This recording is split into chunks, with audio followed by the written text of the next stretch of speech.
Hallo Japie hier so, ek dink julle is nou moeg om al te hoor van die kalenders.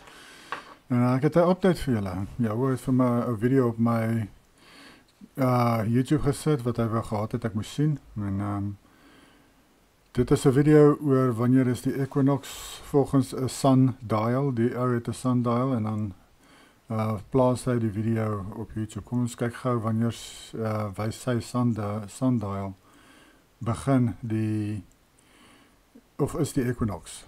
Ek kan maar sê begin die nuwe jaar.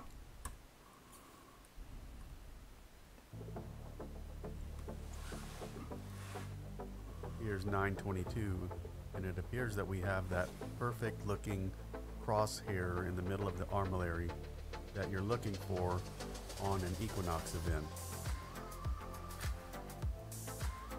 And here are the results from 9/23. Now I wasn't able to get a marking for solar noon exactly because we were blocked out by this beautiful little cloud right here in the sky. But as you can see, the shadow has moved north of that white horizontal line, which indicates 9/22 was our best match and was the 2025 autumnal equinox. I pray that this content has blessed you and helped you in your calendar keeping endeavors. May Yah bless you all, and we'll see you again in the spring.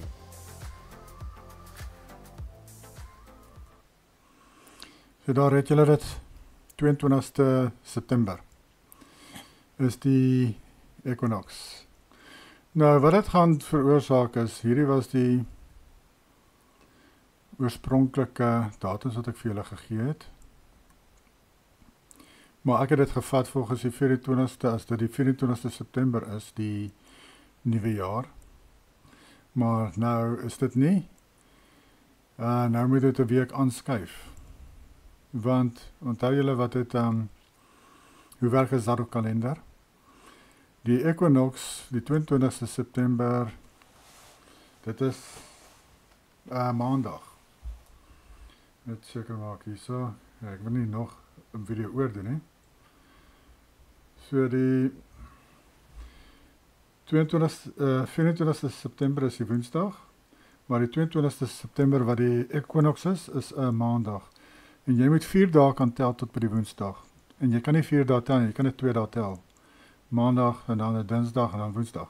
So dan moet die nuwe jaar wees die volgende week Woensdag. Dan moet jy die volgende week Woensdag begin met jou nuwe jaar, wat dan die 1 Oktober is, en ek dink dis hoekom Jahoua die video op my lys, op my video's vir my gestuur het, vir my geplaas het, dat ek het kon kyk.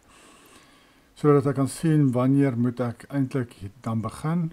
Ek het gedink, dit is die 24ste September Woensdag, maar volgens hierdie sighting van die equinox, is dit dan die 1 Oktober.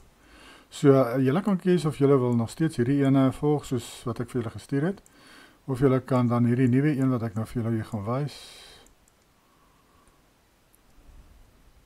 of julle kan dan hierdie een gebruik. Die 22ste September is die equinox, so die nuwe jaar is die 1 Oktober, en dit beteken die 14de Oktober is Pascha, 15 Oktober is die eerste dag van ongesuurde brood, 21 Oktober is die 7de dag van ongesuurde brood, en dan is die 19de Oktober is die eerste vrugteoffer, want mens moet ons van daar af tel 50 dae, of van die Sabbat, net voor hierdie 19 Oktober, tel jy 7 Sabbate, en die dag daarna is dan fees van weke, Pentekost. So dit is die 7de Desember dan, 7 Desember 2025 is fees van weke, of Pentekost.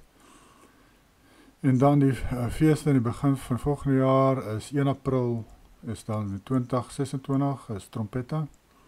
10 April is dan dag van versoening, of atonement. 9 April en aand tot 10 April aand. Dus wanneer jy dit rus, is van die 9de April aand tot 10 April aand, dag van versoening. En dan die 15 April is die eerste dag van tabernakels, of ja, tabernakels. 22 April is die 8ste dag van tabernakels, wat ook 'n Sabbat is, dis ook wat ek hom hier op het. Ek wys spesifiek die dae wat jy moet rus, alhoewel Tabernakels is mos net 7 dae. Maar daar het julle, dit is die update van die kalender vir julle. Volgens daardie sundial informasie. En ek gaan die nuwe ene gebruik, want jou het daai video vir my gestuur. So, maar julle kan kies, julle kan die ou een gebruik of hierdie ene. Nee, as julle wil. Groete vir julle. Tot ziens.